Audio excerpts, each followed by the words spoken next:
Hi, this is Jeff, and I'm here to give you a brief overview of all that is new and awesome in Church Numbers version 3. This is a quick overview. There's lots more detail that we'll publish on the website, but we wanted to give you an introduction to some of the changes so you can be thinking about how you want to roll this out to your staff. So let's sign in, and immediately we'll see in the dashboard some of the things that have changed. One thing you might notice right away is that the dashboard now spreads out to fill all the space you give it. So however wide your browser window is, the dashboard will fill all that space, which is kind of nice. Another thing you notice is that all the menus are gone that used to be up here in the top in version 3. They've all been replaced by what we call a navigation pane that you can display or hide by clicking the church numbers icon up here in the upper right. And we'll come back to that in a minute and show you more about that. Up here on the top, you see the name of the location that's selected. In this case, I've got a strangely named location called Demo Data. Sounds like a great place to be. And then I've got the dashboard I'm showing here is All Metrics. This is the new name for what we used to call the default dashboard. So this All Metrics is the dashboard we're looking at. And then I've selected the week of March 21st, 2015. I can move back and forth one period at a time by clicking the left and right arrows.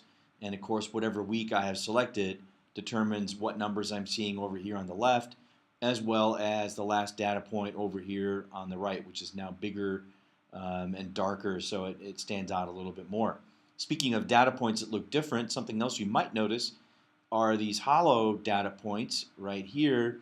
That's our new way of indicating when you've got notes attached to a particular event for a week. And so if I see a data point that's hollow like that, I can click on it and I'll see a note such as this was a great morning. In version 2, you have no way of knowing until you click if there's notes available. Now you see right there visually if there are notes available. Everything else about these metric charts works the same as before in terms of hovering over bars or data points to see the values. Clicking on the chart someplace other than a data point, of course, takes you to the zoom chart, which has not changed.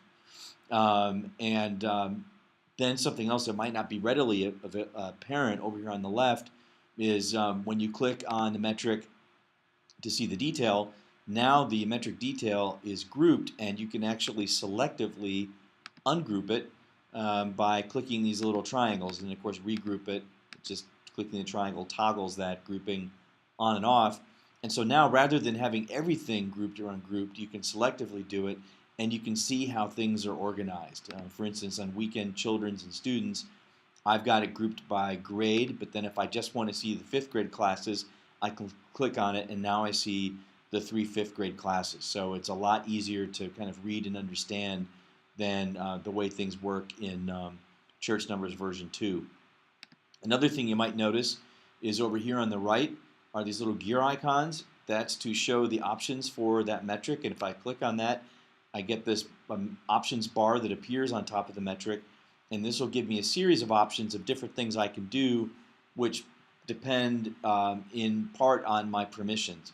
So for instance, if I click on edit, that's going to take me to a new place called the playground where I can edit this metric. That may not appear to me if I don't have permission to actually edit this metric. Reordering would be where I can click and drag on that and actually change where the metric is in the dashboard. And then zoom is another way of taking me to the zoom chart. So it's the same sort of thing just by clicking on the chart. Other icons will appear here over time. We'll continue to add those. And again, what's visible to you may depend on the context and also your permissions. So we'll make that go away. On the upper right here, we have the pencil icon, which is for editing this dashboard. Again, that may or may not appear depending on your permissions. I won't go into the details of that right now, but you can feel free to play with that a little bit and see what it does. Also, this plus, which you'll see in many places, creates a new thing. It's all contextual. In this case, since I'm on a dashboard, clicking the plus will create a new dashboard and allow me to name it, edit it, add metrics, and all those things. Again, that's a little bit beyond the scope of this video, so I won't delve into that right now. Let's look at the navigation pane over here. If I click on the icon, I noticed that there are two parts of the navigation. There's actually one called navigation. There's another called view settings. And the view settings will, by default, will be selected when I open this, and it will show me controls that are specific to the view that I'm looking at. So in this case, obviously I'm in a dashboard, so I'm going to see controls relating to the dashboard. I've got my menu to choose from the various dashboards that are available to me. I've got my controls for selecting the week that I'm looking at, and that works just like it does in version 2, changing years, changing months, changing weeks, or just taking a shortcut to today. And then I have my menu for being able to change the method by which the time or the data is grouped in the charts, whether it's weekly, monthly, or quarterly. And then finally, I can choose to hide or show empty metrics. Of course, again, these view settings will change depending on whether you're looking at a dashboard, whether you're in data entry, different screens. If I click on the navigation piece, I can see the options that will lead me to other parts of the application. Whatever part of the application I'm in is the part that's highlighted by this light blue bar. So we're here at the dashboard, and I can also choose to go to the playground. The playground is a new place. It sounds like a lot of fun. It actually is fun, but it's going to get even more fun, or dare I say funner, in the coming months as we add more features to that. But this is where you go to create, edit, and just play with metrics. And again, what you can do there will depend a little bit on your permissions, but we really, in this new version, allow anybody to go and play with stuff. They may not be able to edit an existing metric depending on the person who created it, what permissions they gave them. But in another video, we'll show the playground and show how that works. Event data entry is the same as what we call the direct entry screen in the current one that was under the numbers menu. This looks a little bit different, but the function is exactly the same as it is in version 2. Non-event data entry is a whole new thing, and I won't delve into that greatly in this video, but this is the type of data that changes slowly over time. So the number of members you have in your church, the average age of the church, how many people are men or women, different kind of data that you might collect, whether it's related to the ministries of the church, demographics of people, you name it. Even budget data could fall into this category, and we'll explore non-event data in another video. Import is where you go to upload information from a spreadsheet or a CSV file.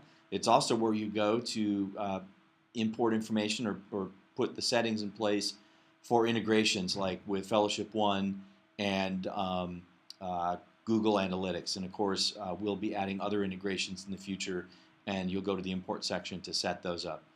Finally, under the numbers menu is export. Just like in the current setup, you can go here and download your data in a CSV format to do whatever you want with that, and that works pretty much the same as it does now. Also under this numbers menu will appear the clicker option if you're looking at church numbers on a device with a small screen like a smartphone.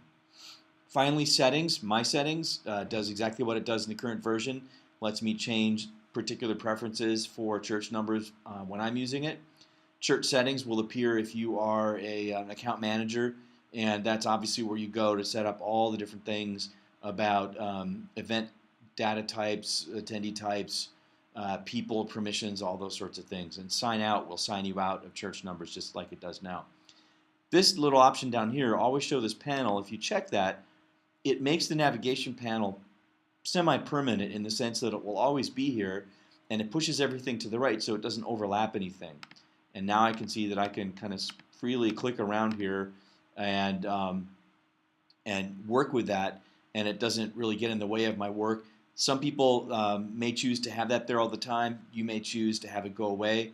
I can, of course, make this panel go away anytime I want by clicking on the icon up here in the upper left. And so I can make it go or I can make it come.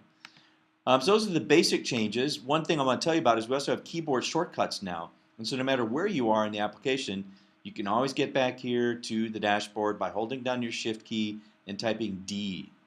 If you want to enter data, you can type Shift E. If you want to import data, you can do Shift I. If you want to go to the playground, Shift P. So that's pretty much it for this little short 10-minute overview. Lots more detail to come. We're excited about version 3. I hope you will be too. And please let us know what questions you have as you start thinking about how this is going to work out for your church. Thanks. Goodbye.